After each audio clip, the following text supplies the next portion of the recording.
Hey, salut la gang, c'est JP pour l'école du jeu. Aujourd'hui, on fait les choses un peu différemment. En fait, je fais quelque chose que je n'ai pas fait depuis très longtemps. Je vous fais une session de jeu, mais pas sur n'importe quel jeu. Un jeu qui m'avait attiré dès son arrivée sur Kickstarter. Déjà un bon indice. Un jeu coop, et je suis vraiment pas un grand amateur de jeux coop, mais qui m'intéressait beaucoup de par sa possibilité de jouer en solo que je trouvais très intéressante et par son expérience de jeu à deux joueurs que je jugeais également très riche. Je vous parle de Spirit Island, un jeu asymétrique à souhait qui propose un défi vraiment intéressant. Je vous en dis pas plus, on regarde ça.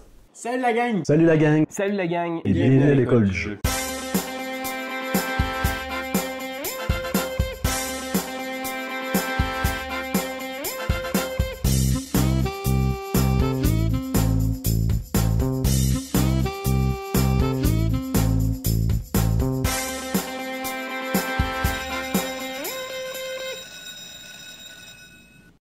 Alors nous y voilà, Spirit Island. Alors comme vous le savez, il s'agit d'un jeu coopératif. Aujourd'hui, pour le besoin de la cause, je vais jouer une partie en solo, mais avec deux esprits différents. Alors c'est comme si on simulait un peu une partie à deux joueurs. Les règles sont exactement les mêmes. Alors allons voir un peu, jeter un œil à ce que j'ai fait pour la mise en place et on commence sans plus tarder. Alors, pour ce qui est de la mise en place, eh bien, premièrement, j'ai sélectionné les deux esprits avec lesquels j'allais jouer la partie. Alors, on a ici River Surges in Sunlight, alors l'esprit des rivières et des courants. Et ici, Lightning Swift Strike, alors l'esprit de la foudre et des éclairs. À l'endos de ces petits plateaux-là, il y a toutes les informations concernant la mise en place, concernant également peut-être quelques indices pour nous donner une idée de comment jouer notre esprit. Alors, une fois que j'ai pris ça en compte, j'ai placé mes jetons ici qui représentent la présence alors, de mes esprits. Alors, les jetons violets vont représenter l'esprit de la foudre sur l'île, juste ici, alors que les jetons bleus vont tout simplement représenter les endroits où l'esprit des rivières est présent. Alors, c'est logique que l'esprit des rivières commence dans une zone aquatique, juste ici, et pour ce qui est de l'esprit de la foudre, on commence dans le désert, ici, à l'autre bout complètement de l'île. Et ce qui est intéressant également à prendre en compte, c'est que selon la mise en place, vous allez devoir placer un nombre de jetons de présence qui sera différent.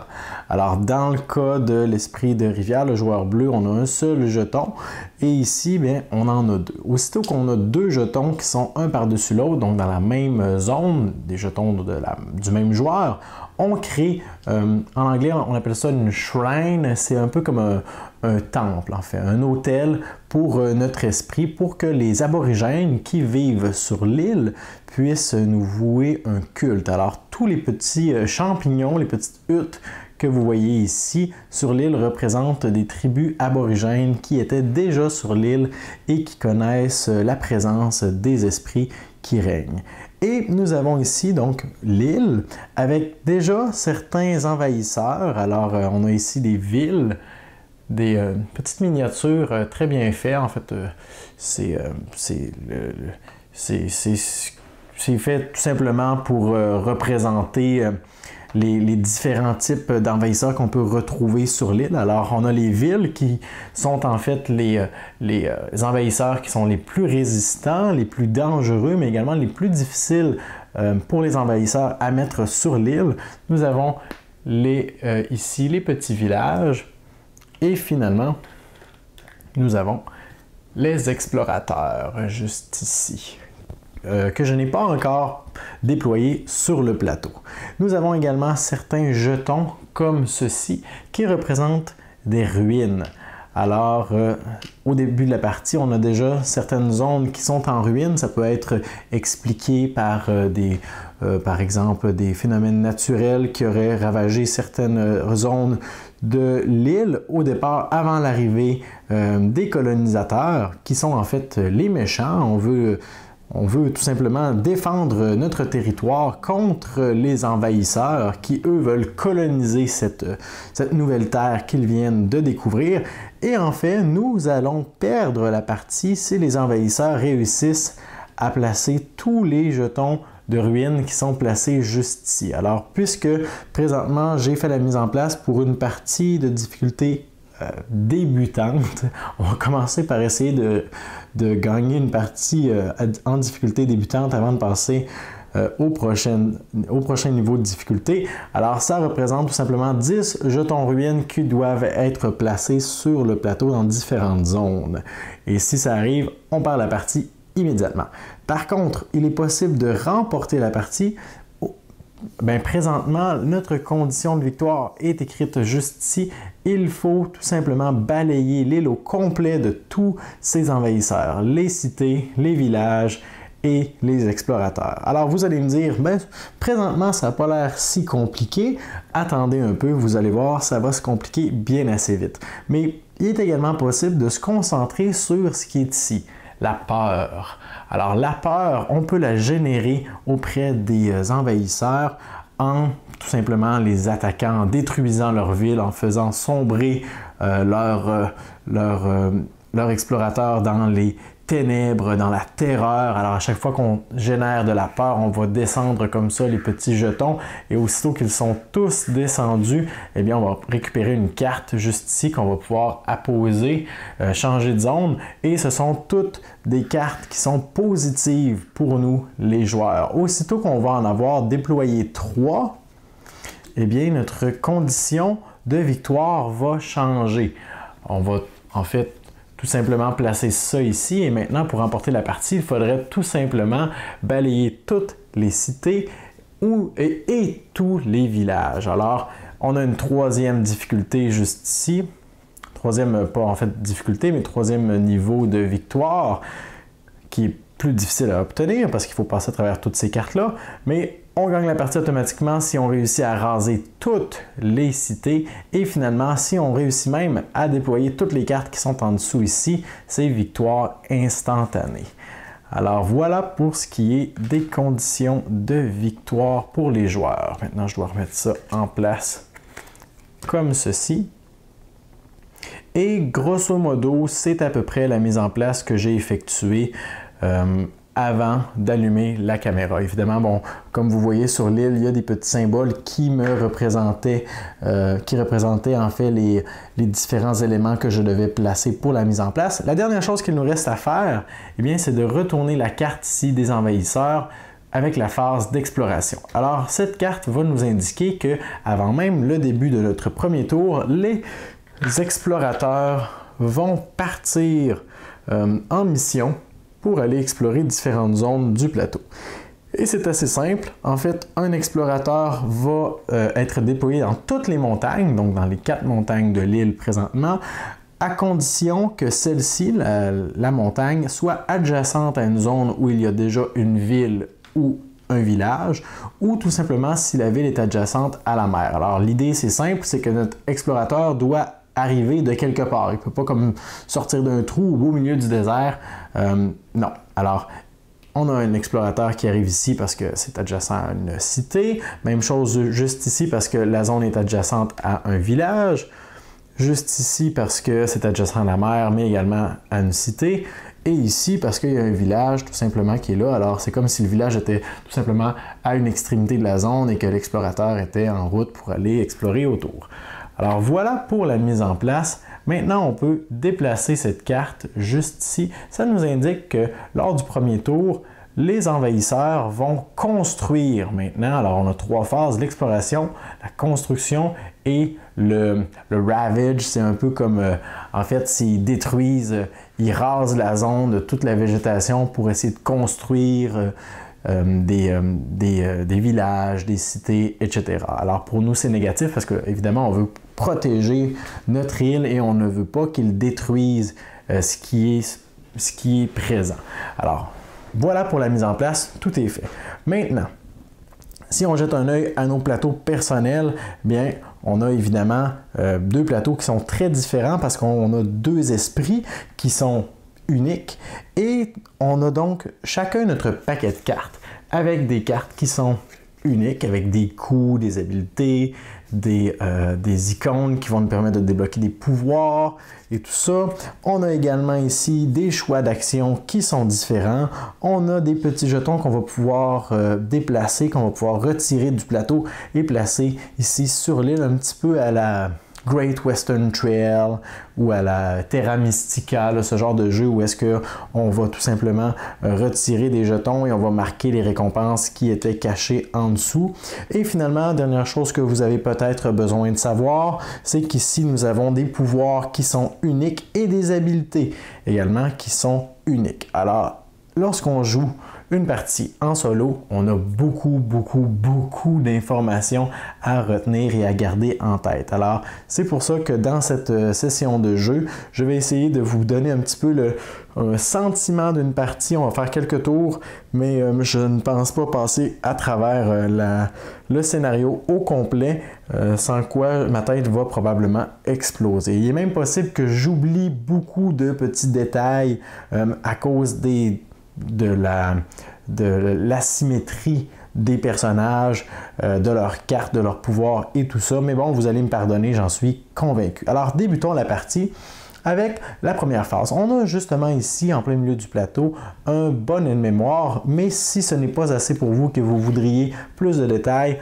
on a des petites cartes ici également qui sont recto-verso, qui sont très efficaces. Alors, un tour commence toujours par la phase des esprits. Alors, ce sont aux joueurs à déployer leur force avant de passer au tour des envahisseurs. Alors, la première action qu'on devra effectuer, il s'agit de l'action Growth, alors croissance. On devra choisir l'une des trois options qui nous est proposée dans le haut de notre plateau individuel. Et ça se fait simultanément. En fait, les joueurs font un peu tout en même temps.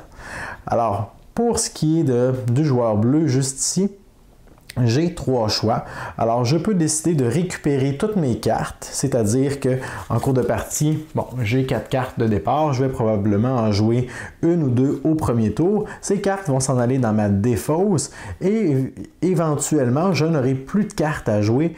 Alors, cette action-là va me permettre de récupérer toutes les cartes qui se trouvent dans ma défausse et de pouvoir les jouer lors de mon tour. Alors, probablement qu'au départ, c'est pas ce que je vais faire, même si l'action me permet plusieurs choses, entre autres récupérer mes cartes, récupérer une carte pouvoir et aller me chercher de l'énergie. Je pense que je vais plutôt utiliser cette option-là. Alors, c'est l'action qui me permet d'ajouter des disques qui représentent la présence de mon esprit sur l'île. Alors, je crois que je vais commencer en déployant mes deux jetons. Alors, sur mon plateau, je ne crois pas que vous pouvez voir, mais ça m'indique tout simplement la distance où je peux déposer ces jetons. Présentement, ça m'indique que je peux en déposer deux, il n'y a pas de problème, mais ils doivent être à une zone d'une distance de 1 de où je me trouve déjà. Alors présentement, je suis ici. Je vais probablement me déplacer par ici et mon second jeton, je vais venir le déposer ici. Alors, on va essayer de se déplacer un petit peu vers le centre de l'île et de nous rapprocher un peu de cette zone qui est très menaçante. Présentement, il y a une cité et un explorateur. Ensemble, ces envahisseurs peuvent faire jusqu'à 4 de dégâts sur l'île. Alors, c'est assez menaçant et préoccupant. Alors, voilà pour mon action. C'est tout pour la phase de croissance pour ce joueur. Si maintenant, on va voir l'esprit de la foudre. Un peu dans le même style, on a également une action qui nous permet de récupérer toutes les cartes qui sont dans la défausse. On ne fera pas ça. Je crois plutôt que nous allons plutôt, un peu comme le joueur bleu, nous allons placer deux présences. Et on va y aller comme ceci. Alors, on a notre première présence qu'on peut placer dans une zone d'une distance de 2 de où on se trouve déjà. Alors, je vais probablement y aller en faisant 1, 2. Et la deuxième présence que je peux placer, je dois obligatoirement la placer dans une zone où je suis. Alors, Voilà. Et en faisant ça, je viens de créer ici un petit hôtel. Alors, 2 jetons dans la même zone. Vous devez savoir que River, qui est juste ici l'esprit des rivières, son habileté spéciale, c'est qu'à chaque fois qu'il a un jeton dans un territoire de rivière, alors les territoires qui sont bleu pâle juste ici, eh bien, ce jeton qui est seul compte comme s'il était double, alors comme si c'était un hôtel, parce que, évidemment, l'esprit des rivières prend toute sa force, puise toute son énergie dans ces territoires-là. Alors, je suis beaucoup plus efficace lorsque je suis dans les rivières. Alors, bon, peut-être première erreur, il y a peut-être des joueurs qui vont me dire j'aurais dû placer ma présence juste ici au lieu d'être dans le sable, mais en même temps, ça me donne une proximité pour mon petit envahisseur ici, une double proximité pour essayer de l'avoir à l'œil. Alors voilà pour notre phase de croissance. Vient ensuite la phase d'énergie. Alors, on va tout simplement récupérer l'énergie qu'on touche. Donc, je regarde ici le nombre qui est le plus à droite. Alors, on ne fait pas une addition de toutes les valeurs qui sont là. Dans ce cas-ci, je touche 2 énergies. Et pour le joueur bleu, même chose, 2 énergies également. Vous vous doutez bien que l'énergie va me permettre de jouer les cartes. Et c'est également la prochaine phase. Les joueurs vont consulter leurs cartes et vont décider des cartes à jouer. Et vous ne pouvez pas jouer nécessairement le nombre de cartes que vous le désirez, ni même les cartes que vous voudriez. Parce qu'il y a 2 choses à prendre en considération. Premièrement, juste ici, vous avez le nombre de cartes que vous pouvez mettre en place. Dans le cas de mes 2 joueurs, présentement, de mes 2 esprits, je vais pouvoir jouer un maximum de 2 cartes. Mais encore une fois, il y a une autre chose à prendre en considération, il s'agit du coût de celle-ci. Alors, une carte ressemble un peu à ça. On a le coût dans le coin ici à gauche. Alors, cette carte, pour la jouer, ça va me coûter 2 énergies. Il s'agit des cartes du joueur bleu. Et je commence mon tour avec 2 énergies. Alors, par la suite, si je voulais jouer une deuxième carte, je devrais en choisir une qui a un coût de 0. Et je ne pourrais pas, alors, au début de la partie, jouer ces 2 cartes-là. Alors, il y a beaucoup de choix, beaucoup de gestion, de trucs à faire et à penser. Alors, dans le cas de mon joueur ici, l'esprit des rivières, je crois qu'on va tout simplement choisir, il y a beaucoup de choix intéressants, là. Toutes les cartes peuvent être utilisées pour différentes choses. Et présentement, je suis en train de me questionner à savoir qu'est-ce qui serait le plus avantageux. Je crois que on va essayer de limiter un peu la construction qui va se passer dans la prochaine phase. Là. Toutes les zones de montagne vont construire un nouveau bâtiment. Et ça, c'est très, très, très menaçant pour cette zone et celle-ci où il y a déjà un village et une cité. Alors, je crois qu'on va essayer de limiter un peu tout ça. Bon. Alors, on va y aller peut-être avec ça ici. Et pourquoi pas, parce que je peux jouer 2 cartes. Tiens, on va essayer d'y aller à long terme avec ça ici également. Parfait. Alors, je vous explique les cartes dans un instant. Et pour mon joueur violet ici, l'esprit de la foudre, bon, on remarque que ces cartes sont beaucoup plus coûteuses. On a une carte à 2, à 3 et à 1. Alors, une seule carte à 0. Alors, j'aurai probablement un choix à faire. Bon, on met de côté immédiatement la carte qui va me coûter 3 énergies. Et je crois que, considérant la situation actuelle... Oh, ça, c'est bon. Une carte qui génère de la peur. Ça, on veut ça pour être en mesure de rendre la condition de victoire plus accessible. Parce que plus on attend, plus ce sera difficile. Ça pourrait être bien. Ah, mais non, c'est celle qui coûte 3. On la met de côté immédiatement. Bon, alors je crois qu'on va y aller avec ça ici. Ouais, très bien. Ouais, alors allons-y avec ces 2 cartes-là. Très bien. Et les autres, on les garde dans notre main. Juste ici, on essaie de ne pas les mélanger. Alors, ce qui a motivé le choix de mes cartes, il y a différentes choses. Premièrement, le coût. Alors, ça va être la prochaine phase. Il va falloir payer pour les cartes qu'on a décidé de mettre en jeu. 2 énergies pour le joueur, l'esprit des rivières, et 2 énergies également pour l'esprit de la foudre. Alors voilà, tout est payé. Et ce qui a motivé mes choix, eh bien, vous remarquez que sur certaines cartes, il y a ici une hirondelle. Et sur les autres, il y aura une tortue. Alors, les cartes dont la vitesse est de type hirondelle sont des cartes rapides. Alors, on va pouvoir les résoudre avant que les envahisseurs ne jouent leur phase. Alors, ça peut être très intéressant comme ça, justement, ça peut nous permettre de mettre hors d'état de nuire certaines unités avant qu'ils ne passent à l'action. Et les phases, les cartes de type tortue, eh bien, ce sont tout simplement des pouvoirs qui sont lents. Alors, on va toutes les résoudre, mais une fois que les envahisseurs auront passé à travers ces phases-là. Alors, il y a ça qui a motivé mes choix, mais également, évidemment, les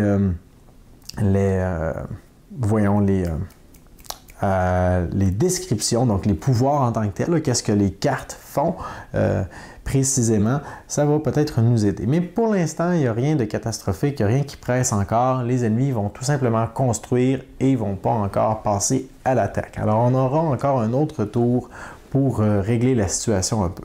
Alors voilà, j'ai joué mes cartes. Maintenant, on passe à la phase des pouvoirs de type hirondelle. Et donc, dans le cas de mon joueur, l'esprit des rivières, j'ai joué un pouvoir ici rapide. Alors, et cette phase de résolution-là, c'est au joueur de la gérer. C'est-à-dire que si je décide que moi je joue ma carte avant l'autre joueur, on pourrait très bien dire que, bon, toi t'en joues 2, moi j'en joue une, ça va être meilleur si je joue celle-là en premier. Alors tout ça, c'est au joueur de gérer la résolution des cartes. Alors je pense qu'on va tout de suite passer à celle-là, qui me dit que je peux jouer donc en phase rapide à une distance de une zone d'un endroit où je me trouve déjà. Et ce que je peux faire, c'est tout simplement 1 de dommage. Alors, c'est pas très fort, mais je peux faire un 2e dommage si le territoire que je vise est un territoire côtier. Alors, c'est-à-dire un territoire qui touche à la mer qui est là ou qui est là. Alors, ça peut être intéressant. Présentement, malheureusement, ce ne sera pas aussi efficace que j'aurais voulu. Alors, je me trouve ici, ici, ici. Ça doit toucher une zone où je me trouve ou une zone adjacente. Alors, présentement, ces 4 zones-là, je peux utiliser mon pouvoir. Je crois que je vais l'utiliser juste ici. Ouais, juste ici. Alors, je vais faire un dommage. Voilà, le petit explorateur qui s'y trouve est éliminé parce que les explorateurs n'ont qu'un seul point de vie et un point d'attaque. Alors, mon explorateur est KO.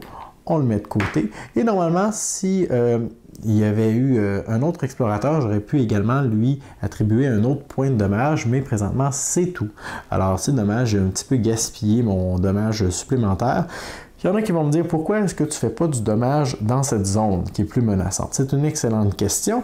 Alors, premièrement, j'aurais pu décider d'attribuer un dommage à mon petit explorateur ici qui aurait rendu l'arme et mon dommage supplémentaire à la cité qui est là. Sauf que la cité a 3 points d'attaque et 3 points de vie. Alors, présentement, on voit qu'il y a les 3 petits pignons qui sont visibles. Ça indique qu'il reste 3 points de vie à la cité. Si je lui avais fait un seul point de dégâts, j'aurais placé la miniature, la figurine de cette façon pour qu'on voit tout simplement les 2 côtés juste ici et m'indiquer qu'il reste 2 points de vie. Ici, à la fin du tour, je n'ai pas éliminé cette cité, eh bien, elle récupère tous ses points de vie.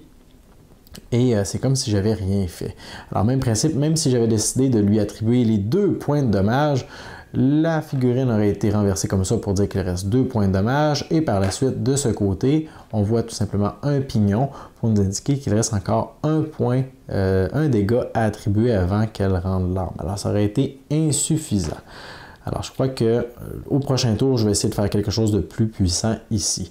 Alors voilà, j'ai débarrassé au moins une zone de ces envahisseurs. Alors, on s'assure au moins qu'il n'y aura rien qui va se construire ici. Et normalement, ça serait tout pour les pouvoirs rapides, parce que les 3 autres cartes qui sont juste ici sont de type lente. Sauf que l'esprit de la foudre, comme vous vous en doutez, est très rapide. Et ces habilités vont nous permettre souvent de passer outre certaines règles. Alors dans ce cas-ci, j'ai ici mon habilité spéciale qui me dit qu'à chaque fois que je joue une carte qui a l'icône de l'air, alors il s'agit de l'icône qui est violet, juste ici. Alors, pour chaque icône violet que j'ai joué pendant mon tour, je peux utiliser l'un des pouvoirs de type lent comme s'il était rapide. Alors, ça, c'est très intéressant. Je ne peux pas, par exemple, activer ce pouvoir-là et cibler la carte d'un autre joueur. Ça doit être mes pouvoirs à moi. Mais dans ce cas-ci, ça va être très intéressant puisque j'ai donc joué, chacune des cartes que j'ai jouées a une icône violette. Je peux résoudre ces pouvoirs-là immédiatement. Parfois, ça va valoir la peine d'attendre un peu et de les résoudre à la phase lente. Mais chose à garder en tête, c'est que si je n'utilise pas mon pouvoir rapide lors de la phase des cartes rapides, je ne pourrai pas l'utiliser plus tard et vice-versa. Alors, je crois que ça va être intéressant de les utiliser immédiatement. Alors, normalement, je jouerai cette carte tantôt, mais je vais la faire tout de suite. Il s'agit tout simplement de... je sélectionne une zone où est-ce que j'ai un hôtel. Alors, ici ou ici, présentement, je peux me rendre à une distance de 2 d'une de ces zones-là. Et je peux... imaginons que je vais cibler cette zone-là, ouais, juste ici à côté de où je me trouve. Je peux générer une peur, alors ça c'est très intéressant. Une peur tout seul, ça fait rien. Et je peux détruire, je vais vous montrer, je peux générer une peur, chose qui est faite, et je peux détruire un village. Alors, cette zone contient un village présentement, village que je vais anéantir grâce au pouvoir de la foudre. Ça retourne dans la réserve, et juste ici, nous avons un petit aide-mémoire qui nous indique qu'à chaque fois qu'un village est détruit, et non pas retiré du plateau, alors c'est une notion à faire attention, parce qu'il y a certaines cartes qui vont nous dire de retirer des éléments, mais lorsque ça nous indique que c'est détruit, on imagine très bien la foudre, l'éclair, fendre l'air du ciel et s'abattre sur le pauvre petit village et éclater en 1000 morceaux. Alors ça génère évidemment de la peur auprès de notre pauvre petit aventurier qui se trouve juste ici. Alors si on détruit un village, on génère une peur. Si on réussit à détruire une cité, on génère 2 peurs. Alors on va miser là-dessus au début de la partie. Alors voilà, cette carte et résout. Maintenant, cette carte-ci va me permettre à une distance de 1 d'une zone où est-ce que je me trouve, d'amener de repousser, pardon. Alors, notion importante, on a certains pouvoirs qui vont nous dire qu'on peut push. Push, c'est qu'on peut pousser. Alors, on sélectionne une zone et on push. Alors, on retire de la zone certains éléments, les éléments qui nous sont indiqués. Et il y a un autre pouvoir qui s'appelle en anglais Gather, donc c'est rassembler. Le même principe, mais à l'envers, on sélectionne une zone et on apporte donc des zones adjacentes, les éléments qui sont indiqués. Alors dans le cas de cette carte-ci, je peux sélectionner une zone, n'importe laquelle, à une distance de un endroit où je me trouve déjà, et je peux retirer, donc pousser 2 huttes des aborigènes. Alors, et également, je vais produire une peur si les huttes que je pousse se trouvent dans des zones où il y a des villes ou des cités. Alors, je crois que c'est ce que je vais faire. Je vais sélectionner cette zone-ci et je vais, oui, alors, est adjacente à un endroit où je me trouve et je vais pousser 2 huttes. Ouais, 2 huttes comme ça. Alors voilà pour le pouvoir en tant que tel. Et l'effet secondaire, c'est que si j'ai poussé des huttes dans une zone où il y a des villes ou des villages ou une cité, je produis une peur. Alors c'est le cas, c'est comme si là, les aborigènes auraient déferlé là, dans le désert en direction de la cité pour la prendre d'assaut. Alors évidemment, ça crée de l'angoisse. auprès des pauvres colonisateurs qui sont juste là. Alors voilà, on a résolu donc ces cartes-ci. Un petit truc pour garder le compte des cartes qui ont été résolues, mais moi je fais tout simplement les pousser en l'air une fois qu'ils ont été activés parce qu'on pourrait immédiatement les mettre dans la défausse, mais parfois c'est important de les garder visibles pour voir nos icônes qui sont là et comme dans le cas présent, se rendre compte qu'on a un pouvoir qui peut être activé. Je vais me garder ça ici pour comme aide-mémoire qu'il faut que je vous parle des pouvoirs qui sont ici. Alors voilà, tous mes pouvoirs rapides ont été effectués. On se rappellera que ces deux pouvoirs-là, normalement, j'aurais seulement pu les jouer lors de la phase lente, mais grâce à mon pouvoir particulier juste ici, je peux les réaliser comme s'ils étaient dans la phase rapide. Alors maintenant, on passe à la phase des envahisseurs, phase qui est un peu moins agréable. Alors la première chose qu'on doit résoudre, ce sont les effets de l'île qui est en ruine. Alors, présentement, vu qu'on est en difficulté extrêmement facile, on passe cette phase-là. Normalement, on aurait une carte qui serait là. Si on dépose un nombre X de ruines sur le plateau, on doit retourner la carte et à partir de ce moment-là, il y a des effets très néfastes qui arrivent à chaque tour. Mais dans ce cas-ci, on joue en difficulté très très soft, alors il n'y a rien de ça qui se passe. La prochaine phase, ce sont les cartes peur. Alors si on réussit, comme je le disais tantôt, à générer assez de peur, à descendre tous ces jetons-là juste ici, on récupère une carte peur qu'on va venir placer ici et ce serait à cette phase-là qu'on la retournerait et qu'on la lirait et ce serait probablement un effet qui serait bénéfique pour nous. Maintenant, la prochaine phase, il s'agit des envahisseurs précisément. Alors, ils commencent toujours par détruire. Présentement, il n'y a aucune carte qui est là, alors il n'y a rien qui se passe. Assez facile.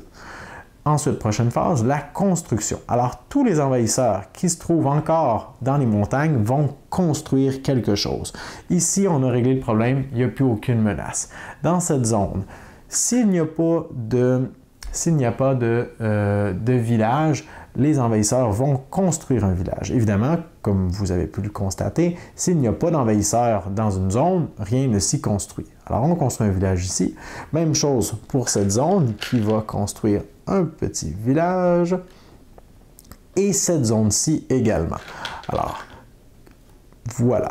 La règle pour construire des cités, c'est tout simplement qu'il doit y avoir un nombre de villages supérieur au nombre de cités. Alors, aussitôt que, en fait, je vais avoir égal, en fait. Ben, regardez bien, je vais vous donner un exemple. Alors, aussitôt que je vais déposer un deuxième village ici, la prochaine construction va être une cité pour égaliser le nombre de villages. Mais il ne pourra jamais y avoir plus de cités que de villages en place, à moins bien sûr que je décide de raser les villages et de laisser les cités. Alors voilà pour la phase de construction. Maintenant, on passe à la phase d'exploration. C'est bien simple, on retourne la carte et comme lors de la mise en place, nous allons placer de nouveaux envahisseurs dans tous les déserts qui sont adjacents à une ville, un village, une cité ou à une zone côtière, donc à la côte. Alors ici, on place un envahisseur, ici aussi, parce que ça touche à ces zones-là. Et ici aussi, oui, on a failli s'en sauver, mais on a des petits villages qui sont juste à côté. Et voilà pour la phase des envahisseurs. Maintenant, on pousse les cartes de cette façon-ci et on sait qu'au prochain tour, tous les envahisseurs vont détruire dans les montagnes s'ils sont encore présents, vont construire dans les déserts et on va explorer une nouvelle zone dont on ignore. Et on passe maintenant à la phase de résolution des cartes de type lente. Alors, il me reste seulement cette carte-ci et mon pouvoir spécial juste ici. Donc, pour ce qui est de nos pouvoirs lents, eh bien, bon, premièrement, il nous reste seulement cette carte-là à résoudre, mais avant, je vais vous parler des pouvoirs propres aux esprits. Alors, on a ici, pour chacun d'entre eux, une condition. Alors, on a des icônes qui sont visibles. Je ne sais pas si vous les voyez très bien. Là, dans ce cas-ci, pour l'esprit de la foudre, on veut des icônes violets, donc qui représentent l'oxygène, l'air plutôt, et des icônes qui représentent le feu. Et pour ce qui est de l'élément des rivières, on nous demande des icônes jaunes et bleues. Alors, chacun d'entre eux est indépendant, mais on a une condition. Alors, si je réussis parmi les cartes que j'ai mises en place, que j'ai jouées pendant ce tour, à obtenir un icône soleil et 2 icônes bleues qui représentent l'eau, comme c'est le cas présentement. Alors, j'ai au moins un icône jaune et 2 icônes bleues. Je vais vous montrer ça. Alors, juste ici, j'ai un icône jaune et 2 bleus. Je peux donc activer mon pouvoir de puissance 1. Alors, j'ai 3 paliers de puissance. Si on veut, mon deuxième palier me demande 2 icônes jaunes et 3 icônes bleues. Vous comprendrez alors que pour l'instant, je suis sur la bonne voie. J'ai déjà 2 jaunes, 2 bleus. Mais pour avoir un troisième icône bleu, ben, il me faudrait une troisième carte en jeu, chose que je n'ai pas encore débloquée. Alors, mon pouvoir de catégorie 1 me permet, c'est un pouvoir qui est lent, à une distance de 1 d'un endroit où j'ai un hôtel. Alors présentement, je n'ai aucun hôtel visible, donc 2 jetons qui seraient un par-dessus l'autre, sauf dans cette zone, dans la zone de la rivière. On se souviendra que c'était mon habileté spéciale. Aussitôt que je suis présent dans une rivière, c'est comme si j'avais un hôtel. Alors, dans une zone adjacente, je peux, si je le désire, je peux pousser soit un envahisseur, un explorateur ou une maison. Alors, je pourrais par exemple prendre la maison qui est là, dans une zone adjacente, donc ici, et la pousser. Je vais en fait la pousser juste ici. Alors, je vais l'amener dans la zone où est-ce que je me trouve de cette façon-là, pour des raisons qui deviendront un peu plus claires tout à l'heure. Alors voilà pour mon pouvoir, c'est fait. Alors, je peux mettre ces petits jetons en passant servent d'aide-mémoire. Alors parfois on va en mettre sur des cartes pour nous souvenir qu'on a un effet qui a un lien avec cette carte-là, avec des habiletés, ou même sur certaines zones pour nous rappeler qu'on peut défendre ou qu'on peut annuler certaines actions. Alors voilà, il me reste donc cette carte-ci à résoudre. Alors, l'esprit des rivières, dans une zone où je me situe, alors dans une de ces 3 zones-là, je peux apporter 2 tribus avec moi. Et si... oui, très bien. Alors, je vais le faire et je vais vous l'expliquer en même temps. Alors, je vais attirer dans cette zone-ci. Non, attendez un peu. Je vais attirer dans cette zone-ci plutôt 2 tribus. Alors, 1, 2. Alors, les doivent être adjacentes à la zone où est-ce que je veux qu'ils se retrouvent.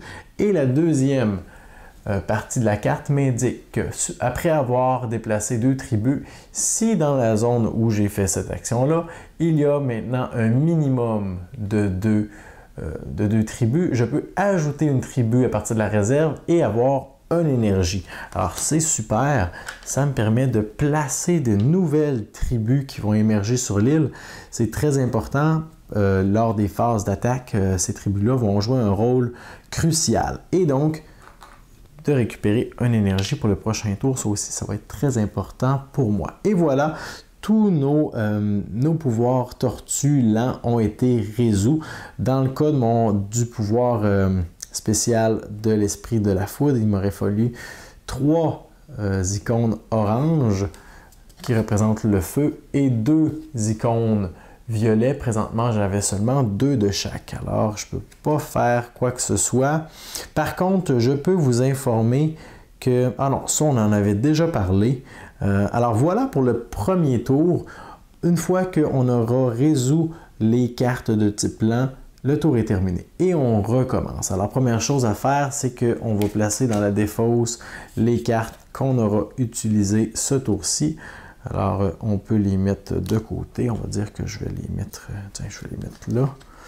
Très bien, pour m'en souvenir. Ça, c'est ma défausse.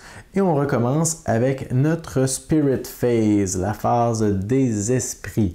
On commence donc par choisir une des possibilités qui sont en haut. Et peut-être que là, on va choisir quelque chose d'un peu différent. Parce que j'aimerais bien aller Bien, c'est sûr que ce serait possible pour moi d'aller récupérer les cartes qui sont là. Et ça pourrait être intéressant parce qu'à cette phase-ci, on sait déjà que l'ennemi va attaquer. Et dans les cartes que j'ai en main, j'ai pas grand-chose actuellement pour faire de l'offensive. Je peux, avec cette carte-là, pousser des villages et des explorateurs dans une seule zone, là. Alors, je pourrais très bien pousser, oui, le village et l'envahisseur qui est ici, mais il y aurait toujours une cité, ce qui serait problématique. Et cette carte-là me permet tout simplement de donner de l'énergie soit à moi-même ou à un autre esprit. Alors, c'est carrément inutile pour la situation actuelle. Alors, je crois que j'ai pas le choix. Je vais aller récupérer les cartes qui étaient dans ma défausse. Alors, je récupère toutes mes cartes. Par la suite, je vais récupérer également une nouvelle carte pouvoir. Alors, j'ai le choix entre des pouvoirs mineurs ou des pouvoirs majeurs. Vous comprendrez évidemment que les pouvoirs mineurs sont intéressants, mais certainement beaucoup moins puissants que les pouvoirs majeurs. Mais je crois que je vais quand même y aller avec les pouvoirs mineurs parce que souvent les pouvoirs majeurs sont très très chers. Ça demande 5, 6, 7 énergies à jouer et présentement j'ai seulement un revenu de 2 énergies par tour. Alors je vais y aller avec les pouvoirs mineurs. J'en sélectionne 4 au hasard et je dois en choisir une. Et comme vous le constatez, ce sont des pouvoirs qui sont pas très demandants le côté énergie. Alors 0, 0, 0 et 1. On va maintenant regarder ce qui serait le plus avantageux pour nous dans le tour actuel parce qu'on va pouvoir les utiliser dans ce tour-ci. Mais également jeter un œil peut-être aux symboles qui sont juste ici pour que ça puisse nous aider à atteindre ou à utiliser nos pouvoirs spéciaux. Alors, bon. On se rend compte immédiatement que ces cartes-là auraient été très utiles à l'Esprit de la Foudre, puisque ce sont clairement les icônes dont il a besoin, mais bon, c'est pas catastrophique. Alors cette carte-là me permet, une zone à côté de où je me situe, de pousser 2 villages à cause qu'il y a des rongeurs, alors ils doivent fuir la zone. Je peux ici un pouvoir rapide. Dans une zone où il y a des tribus aborigènes, je peux pousser un nombre d'explorateurs ou de villages équivalent au nombre de tribus qui s'y trouvent. Alors ça serait intéressant si je réussissais à emmener beaucoup de tribus ici. Ah mais non, la cité resterait là quand même. Ou je peux pousser tout simplement une maison. Alors il y a certaines cartes qui vont me donner un choix en disant où ou à la place de. Ici on a une carte, une carte qui va générer de la peur. Alors une carte qui est rapide aussi, on génère de la peur et on peut pousser des envahisseurs et des villages. Mais si la zone où est-ce qu'on fait cette action-là a un petit jeton de ruine, eh bien on va pouvoir faire 2 peurs de plus et pousser 2 unités de plus. Par contre, c'est à double tranchant parce qu'on doit ajouter un jeton de ruine après avoir effectué cette action-là. Alors, très utile pour générer beaucoup de peur d'un coup, mais en même temps, ça nous nuit profondément parce qu'on met des jetons de ruine. Peut-être un peu moins intéressant parce que pour l'instant, on n'a pas de moyen de les retirer encore. Alors, je pense qu'on va la mettre de côté. Je ne suis pas sûr qu'on va l'utiliser. Ici, une carte qui nous permet de manipuler l'emplacement des tribus. Bon, alors je crois que je vais y aller avec... je crois que je vais tout simplement y aller avec... qu'est-ce qui serait le plus avantageux? Un pouvoir rapide, c'est toujours intéressant. Je crois qu'on va y aller avec celle-ci. Ou celle-là? Non, on va y aller avec celle-ci. Alors, l'appel de l'isolation. Je récupère cette carte-là. Les cartes mineures que je n'ai pas prises sont défaussées. Et cette carte, en fait, c'était la carte pouvoir rapide qui me permet de pousser des unités selon le nombre de tribus qui s'y trouvent. Et en plus, ça contribue un peu pour mon pouvoir là, avec un soleil. Alors voilà, j'ai récupéré mes cartes, j'ai acquis une nouvelle carte pouvoir et je peux maintenant avoir un jeton énergie. Voilà pour ce joueur-ci. Pour ce qui est de l'esprit de la foudre, est-ce qu'on veut prendre plus de territoire? Est-ce que je veux avoir de l'énergie? Présentement, en main, j'ai une carte qui coûte 3 énergies et ça va faire un dommage à tous les envahisseurs qui se trouvent dans une zone. Présentement, ça pourrait être intéressant si je réussissais à faire du dommage aussi aux autres choses qui se trouvent là. Et ça ici, c'est tout simplement une carte qui me permet de cibler un autre joueur et de lui permettre de jouer des cartes comme s'ils étaient rapides alors qu'elles sont lentes. Alors ça peut être intéressant, mais je pense que je vais faire un peu comme l'autre joueur. Ouais, en fait, exactement pareil. Je vais récupérer mes cartes. J'ai créé en faisant ça un petit tremblement involontaire, un tremblement de terre sur l'île. On va la reformer, voilà. Et je vais récupérer un pouvoir mineur également. Ce que je ne vous ai pas dit encore, c'est que les pouvoirs majeurs, lorsqu'on en récupère, on en sélectionne un qui s'ajoute à notre main. Mais puisque ce sont des pouvoirs qui demandent beaucoup d'énergie, beaucoup de temps à apprivoiser, on doit se défausser, en fait retirer du jeu l'un des pouvoirs qu'on avait dans notre main. Alors ça, on ne veut pas faire ça en début de partie. Voyons voir maintenant si on a des cartes qui nous permettraient de faire des choses intéressantes ce tour-ci. On a une carte de défense. C'est très intéressant parce que nos deux esprits ne sont pas très bons en défense. Ils sont bons en manipulation, en attaque, en rapidité, mais pas en défense. Cette carte-là est rapide. Elle me permet de sélectionner n'importe quel territoire sur... de sélectionner un esprit qui est n'importe où sur l'île et je peux défendre de 2 dans cette zone pourvu qu'il y ait un esprit qui soit présent. Alors ça, c'est intéressant si par exemple les envahisseurs passent à l'attaque et qu'on veut empêcher justement qu'ils ne déposent des jetons de ruine, on peut défendre. On bloquerait 2 attaques avec ça. Très intéressant, je la mets de côté, peut-être qu'on va récupérer celle-là. Une autre carte de défense. Défense de 1, tout simplement. Mais si on défend dans la jungle ou dans le désert, à la place de défendre de 1, on défend de 4. Je pense qu'au prochain tour, ça va être très utile parce que cette carte-ci va s'en venir là et tout le monde va attaquer dans le désert. Alors, je pense que ça aussi, c'est intéressant. Mais vous allez voir que toutes les cartes ont leur utilité. On a ici un terrain désertique. Je peux détruire... Ouf là là, ça c'est toujours à double tranchant. Je peux détruire immédiatement 3 villages et en plus causer un dommage à chaque village restant et chaque village et chaque cité restant dans le territoire. Mais je dois déposer absolument un jeton ruine. Alors, c'est comme si je crée une espèce de cataclysme dans le territoire. Alors oui, ça détruit pratiquement tout ce qui s'y trouve, mais on ajoute un jeton ruine. Et vous voyez ici que si en jouant cette carte, je regarde tous les symboles et que j'ai 3 soleils, je peux détruire une cité. C'est très, très, très puissant. Mais est-ce que j'ai vraiment envie de m'accumuler des jetons ruines avec ça? Je ne sais pas. Et ici, tout simplement, une carte qui me permet de pousser un envahisseur ou de générer 2 peurs. C'est sûr que la peur, c'est intéressant. Ça rend la fin de partie plus accessible. Mais j'ai envie qu'on essaie...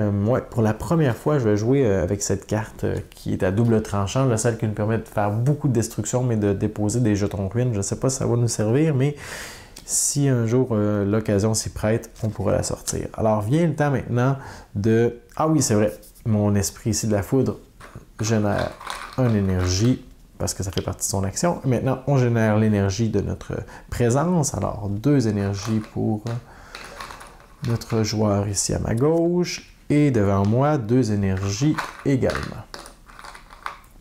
Alors, ici, j'ai 4 énergies pour la gestion de mes cartes. Et ici, j'en ai seulement 3. Et on ne peut jouer toujours que simplement 2 cartes pour l'instant parce qu'on n'a pas déposé de nouveaux jetons présence. Alors, 2 cartes. Voyons voir. Je crois que je vais vouloir faire du dégât. Essayer de limiter un peu ce qui va se produire dans les zones de montagne. Alors, ça me permettrait de détruire quelque chose ici. Donc, de faire une espèce de raz-de-marée. En même temps, je sais pas si... Oh, ça c'est intéressant. Oui, il me faut ça absolument. OK, alors je vais jouer celle-ci, vous allez voir tout à l'heure, et je vais jouer celle-là. Alors, ben, je peux vous les montrer. Alors, je joue ici les inondations, pouvoir rapide qui va me permettre de faire du dommage, et ici un pouvoir lent, mais qui va me permettre de pouvoir... Ah, le pouvoir est lent. Oh non, non, non, ça c'est pas bon, ça c'est pas bon. Bon, si je fais ça, ouais. Alors, vous voyez que dans ce jeu-là, on place nos cartes, puis il faut prendre le temps d'analyser tout ce qui va se passer parce que, et c'est à double tranchant ça aussi, ça peut devenir, ça peut étirer les tours beaucoup, mais c'est le genre de jeu qui c'est nécessaire si on va avoir une chance de gagner parce que le jeu est impitoyable. Alors, ça aurait été très intéressant, mais c'est un pouvoir lent. Alors, ce que ça change, c'est donc que je vais le réaliser une fois que les envahisseurs vont avoir effectué leur action. Alors, moi, mon but, c'était de retirer justement des envahisseurs qui sont présents et qui auraient attaqué ou qui auraient construit, mais ils vont le faire de toute façon. À moins que mon pouvoir, à moins que j'utilise avec le joueur violet, la carte qui me permet de cibler un esprit et que celui-ci peut jouer une carte comme si elle était rapide. Ça pourrait être très bien. Ouais, je crois qu'on va y aller avec ça. Alors, si je joue comme ça, très bien. Et je peux en jouer une deuxième. Ça, c'est bien. Ouais, je crois qu'on va réussir à faire... Oh.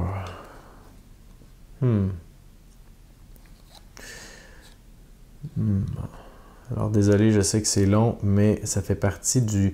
Je vous l'ai dit, la session de jeu qu'on est en train de filmer, c'est pour vraiment essayer de vous donner un aperçu de ce qui se passe dans notre tête pendant qu'on joue. Et il y a beaucoup de détails, il faut porter attention à tout ça. Et aux conséquences aussi de nos choix, parce que c'est irréversible. Je crois qu'on va y aller avec... Ouais, je crois qu'on va y aller avec ça ici. Je ne sais pas si ça va marcher. Normalement, je prendrais le temps vraiment de réfléchir à tout ça et de simuler le tour dans ma tête pour voir si ça fonctionne. Mais là, on va y aller. Puis, à la limite, il va y avoir des choses négatives qui vont se passer, mais ça va être très instructif pour vous et moi. Alors, j'ai mis mes cartes en jeu. On doit maintenant les payer. Alors, 3 énergies pour notre joueur bleu juste ici et 3 énergies, donc tout ce que j'ai. Voilà. On passe ensuite à la phase du... en fait, normalement, ça serait l'effet négatif de l'île, mais il n'y a rien. Les cartes de peur, on n'a rien. Oh non, c'est vrai, juste avant ça, je suis en train de sauter une étape importante. Hein, c'est comme crucial pour ce tour-ci. Les pouvoirs rapides. Alors, on va jeter un œil ici. Alors, on se souvient que mon habileté, c'est que pour chaque icône violet, je peux jouer ces pouvoirs-là comme s'ils étaient rapides tous les deux. Alors ça va être intéressant. Je peux donc, avec ce pouvoir-ci, sélectionner un autre joueur. Ben, je vais sélectionner mon compagnon ici, Esprit de la Rivière, et il va pouvoir utiliser jusqu'à 2 pouvoirs lents comme s'ils étaient rapides. Alors, je vais lui déposer un petit jeton ici sur son seul pouvoir lent pour lui rappeler qu'il va pouvoir l'utiliser maintenant. Et voilà pour ça ici. Maintenant, je vais, parce que normalement ça ici c'est un pouvoir lent, mais grâce à mon habileté, je peux la résoudre tout de suite. En fait, toutes les cartes vont être résolues tout de suite grâce à mon habileté et la carte pouvoir que je viens de jouer. Alors, on va transférer ici. Je peux pousser 3 explorateurs ou 3 maisons hors d'une zone adjacente où je me trouve. Et là, je dois bien calculer mon affaire. je crois que je vais...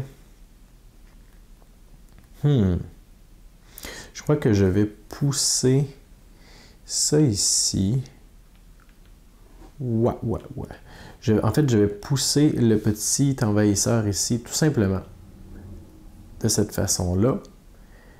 Et non, je ne l'enverrai pas là, je vais l'envoyer ici. Ouais, ici, tout simplement. Et c'est tout pour ça. Alors, je ne sais pas si je fais bien de faire ça, mais je crois que ça va avoir du sens. Je crois que ça va avoir beaucoup de sens. Alors, ça ici, c'est résolu.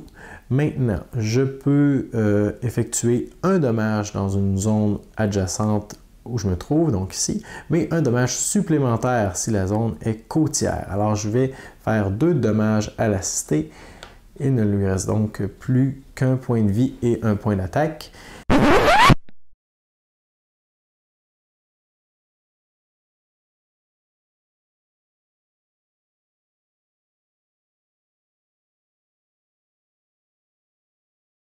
Et maintenant, alors ça c'est résolu.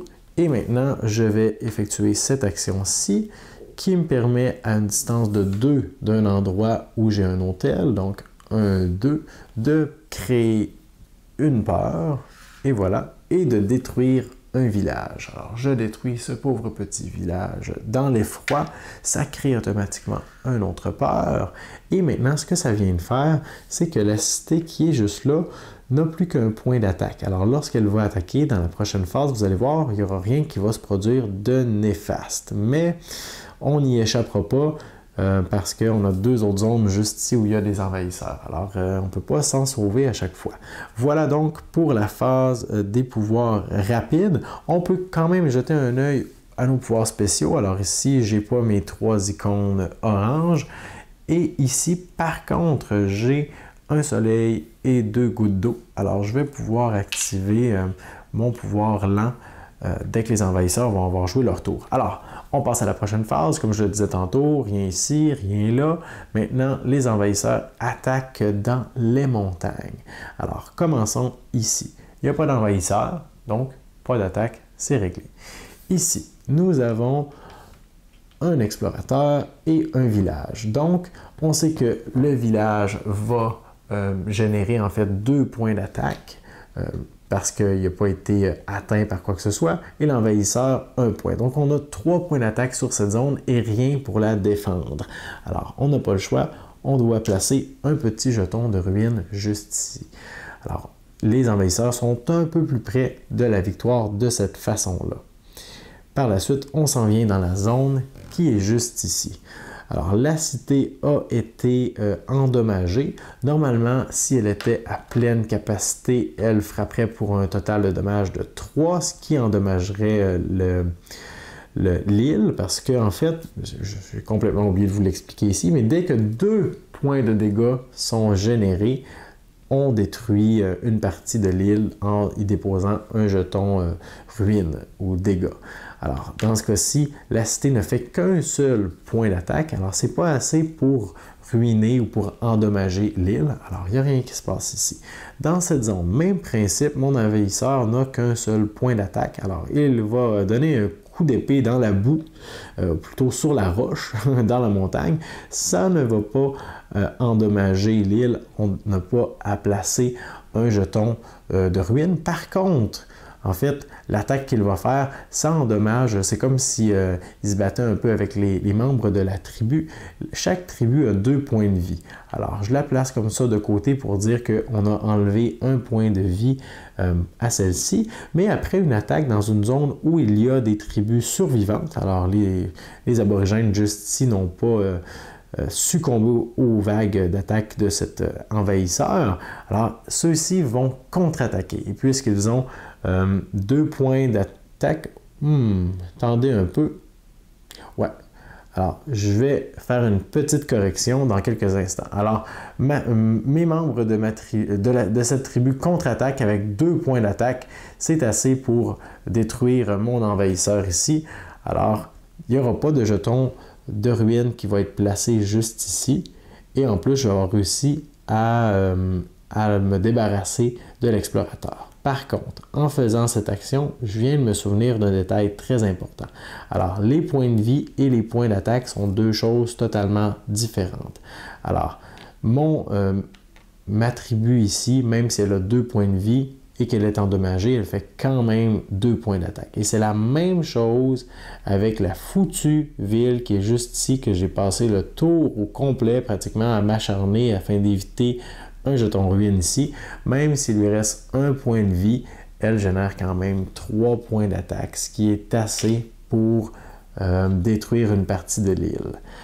C'est dommage, mais ça m'avait complètement sorti de la tête. Alors, je ne ferai pas comme si je ne voudrais pas revenir en arrière. C'est pas grave, ça fait partie du jeu. Alors, voilà pour la phase de destruction. Maintenant, la phase de construction. Alors, chacune des zones désertiques va maintenant avoir de nouveaux bâtiments. Alors, un village juste ici. Ici aussi. Ici. Et finalement, juste ici. Et on doit maintenant explorer une nouvelle zone, la jungle. Alors, on déploie des vagues et des vagues d'envahisseurs là, là, là et là. Voilà. Maintenant, on va déplacer les cartes. Alors ici, il n'est plus question de quoi que ce soit dans les montagnes, du moins pour l'instant. Et voilà. Alors, on a fini pour la phase des envahisseurs. Vient maintenant le temps de résoudre nos pouvoirs là. Alors, on se souvient que toutes nos cartes ont été jouées. Il ne reste en fait que mon habileté spéciale juste ici. Alors, je peux pousser un village ou un envahisseur. Alors, ça aurait été... Ouais, bon. Alors, on sait qu'au prochain tour, il va y avoir de l'action dans les déserts. Alors, je pense que je vais vouloir tasser là, cette maison-ci. Ouais, voilà. Alors, une zone adjacente de où j'ai un hôtel. Alors, j'ai un hôtel ici parce que c'est une rivière. Je peux déplacer une maison ou un envahisseur. Voilà. Alors, comme ça, quand lui va attaquer, il va faire seulement qu'un point de dégâts. Ce ne sera pas assez pour endommager le territoire.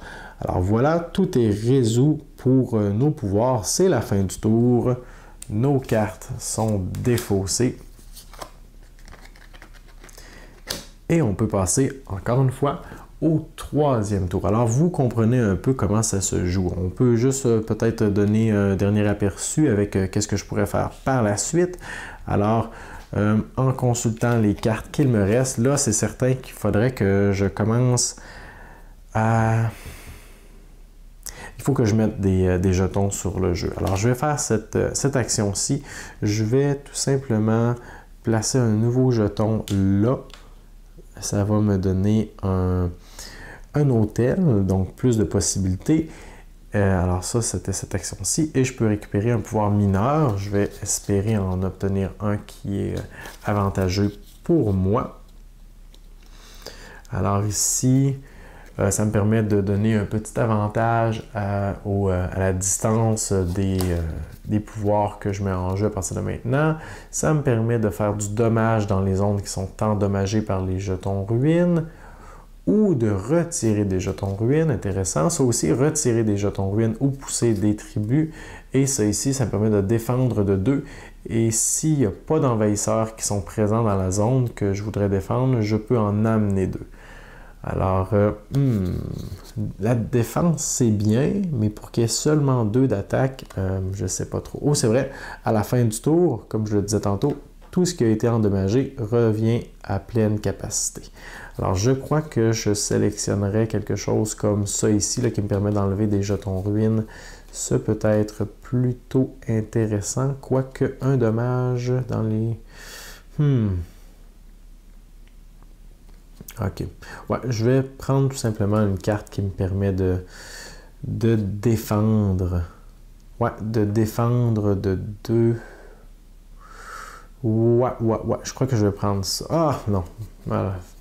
Je vais tout simplement prendre ici la carte qui me permet de retirer des jetons ruines parce que lorsqu'on retire des jetons ruines, au lieu de les renvoyer dans la réserve, on les renvoie sur le plateau ici. Alors ça étire un peu la partie pour nous, les joueurs. Voilà pour mon action. Maintenant, pour le joueur violet, je crois que, en consultant les cartes qui lui restent, il voudrait jouer 3 cartes. Alors, je vais aller tout simplement faire cette action-ci qui me permet de placer une présence que je vais jouer ici. Voilà, on va se rapprocher un petit peu l'un de l'autre et de récupérer 3 énergies. Alors voilà, je génère maintenant l'énergie pour chacun des joueurs. Donc 2 énergies ici et 2 énergies supplémentaires ici. Alors on voit déjà que je commence à avoir plus d'énergie à chaque tour, ce qui est intéressant. Maintenant, je peux décider des cartes que je désire jouer. Maintenant, j'ai accès à 3 cartes que je peux mettre en jeu. Alors très fort probablement que je vais le faire, que je vais mettre en jeu chacune de ces cartes-là. Et du côté du joueur bleu, je ne peux en jouer que 2. Et je crois que je vais vouloir retirer un jeton ruine. Ou... Ah non, je vais vouloir pousser des... Ouais. Pousser des petites... des unités, les déplacer et retirer un jeton ruine. Alors voilà pour mon placement. Maintenant, on doit payer. Je ne paye seulement qu'une énergie ici, alors possiblement qu'au prochain tour, j'en aurai beaucoup plus qui vont s'être accumulés. Alors qu'ici, ça me coûte 4 énergies que je renvoie dans la réserve. On passe maintenant à l'étape des pouvoirs rapides. J'ai joué 2 icônes violets. Alors 2 de mes pouvoirs vont être rapides. Je crois que je veux vraiment que celui-là soit rapide et celui-là aussi. Celui-là peut être lent, il n'y a pas de problème.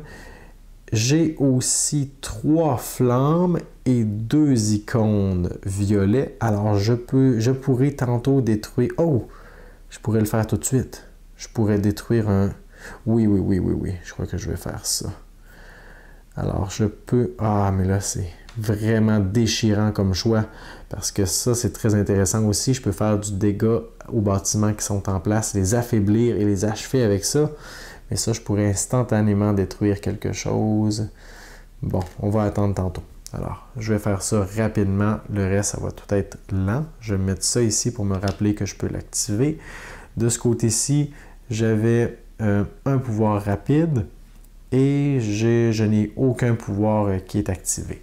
Alors, mon pouvoir rapide ici me permet, dans une zone où il y a des tribus et adjacentes à où je me trouve, je peux pousser des envahisseurs. Alors, présentement, on veut éviter le sable. Alors, ça tombe bien. Juste ici, c'est adjacent. Il y a aussi des membres de tribus. Alors, puisque 2 tribus, je peux pousser 2 unités et je vais les envoyer tout simplement à la montagne. Voilà. Alors, en faisant ça, je viens de m'éviter de gros dégâts juste ici. Alors, très intéressant. Ça, c'est réglé. Je n'ai rien d'autre de rapide. Alors, on peut passer à la résolution de ces 2 cartes-là. Je peux maintenant, normalement, ça serait une carte lente, mais je peux la faire maintenant grâce à mon habileté, détruire 3 villages dans une zone. Un peu dommage parce que présentement, il n'y a pas encore une grosse accumulation de villages, mais c'est pas grave. Tant qu'à l'avoir en main, je peux l'utiliser. Adjacent à où je me trouve. Alors, je crois que je vais viser cette zone-ci, quoique celle-là pourrait être intéressante.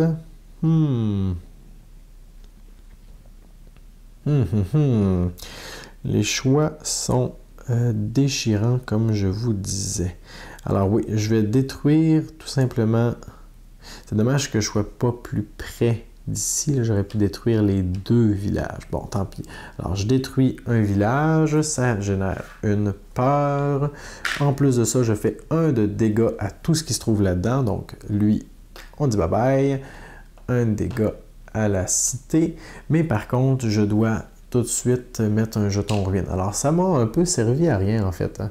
Mais oui, parce que ce que je ne vous ai pas dit encore, c'est que si on doit placer un jeton ruine dans une zone où il y a déjà un jeton ruine, eh bien, on le place et on doit en placer un autre dans une zone adjacente. Alors, ça fait comme une espèce d'effet de réaction en chaîne. Alors, en faisant ça, bon, peut-être qu'éventuellement, je vais être capable d'achever cette cité-là et ça va éviter de placer un autre jeton ruine. Je ne sais pas si ça a été vraiment si intéressant, mais bon. Alors, ça, c'est réglé. Et je peux maintenant faire un dommage dans n'importe quelle zone à tous les envahisseurs qui s'y trouvent. Je crois que je vais le faire juste ici. Alors lui, il décède et la cité n'a plus qu'un point de vie. Ah non, attendez un peu. C'est pas ça que je veux faire. Non, je vais plutôt affaiblir celle-ci. Ouais, de cette façon-là. Voilà donc pour tout ce qui est rapide. On passe à la phase des envahisseurs. Alors, rien ici, rien là, toujours. Hein? On a vraiment mis de côté la peur, c'est dommage. Maintenant, les attaques. Alors, dans les déserts, on passe à l'attaque. Et c'est là qu'on va voir... on va voir à l'œuvre, justement. J'ai vraiment mal joué pour ça ici, avec le stress de... Je voulais jouer rapidement. Alors, 3 dommages ici.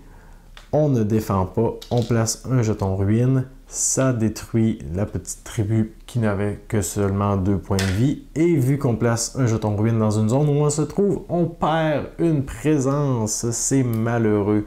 On va placer également un jeton ruine juste ici. Et voilà. Et puisqu'il y en avait déjà un, on doit en placer un autre dans une zone adjacente. Juste ici. Rien ici. Et ici, un seul dégât. Donc, on ne place pas de jeton ruine. Et stop! On arrête ça pour aujourd'hui. Je sais, il y en a qui vont me dire « Quoi? Mais qu'est-ce que tu fais? La partie commençait à peine à devenir intéressante et engageante. Là, il y avait de l'action sur l'île, ça commençait à brasser. » Oui, je sais, mais j'avais en tête de garder une durée maximum de 1 heure pour cette session de jeu, peu importe où est-ce que je me rendais dans la partie, et j'ai vu qu'on avait largement dépassé ce segment d'1 heure. Alors, j'ai décidé qu'on arrêtait ça pile en plein milieu d'une phase comme ça. De toute façon, je juge que vous avez vu pas mal de trucs. Vous avez eu un bon aperçu du jeu. Comment on défendait des territoires, comment on résout les combats, la gestion des cartes, des pouvoirs, des habiletés, toute la symétrie entre les personnages, tout ça, les différentes phases, les actions que les envahisseurs peuvent faire. La seule chose que je n'ai pas eu l'opportunité de vous montrer, ce sont les cartes de peur. Alors c'est bien simple en fait, lorsqu'on génère assez de peur, on met une carte de côté. Et au début de la phase des envahisseurs, au prochain tour, on dévoile ces cartes-là et on fait tout simplement ce qui nous est indiqué. Et ce sont toujours des effets qui sont positifs pour les joueurs. Alors, c'est très intéressant, mais malheureusement, je n'ai pas pu vous montrer cet aspect-là du jeu dans cette session-ci. Par contre, si ça vous intéresse, je vous invite à commenter cette vidéo et à me dire si vous avez un intérêt à ce que je fasse une session de jeu complète. Alors, maintenant qu'on a vu un peu plus un survol des règles, la mise en place, tout ça, on balaie ça et on commence la partie tout de suite et on se rend jusqu'à la fin pour le meilleur ou pour le pire. Alors, si ça vous intéresse, faites-moi part de ça en commentaire.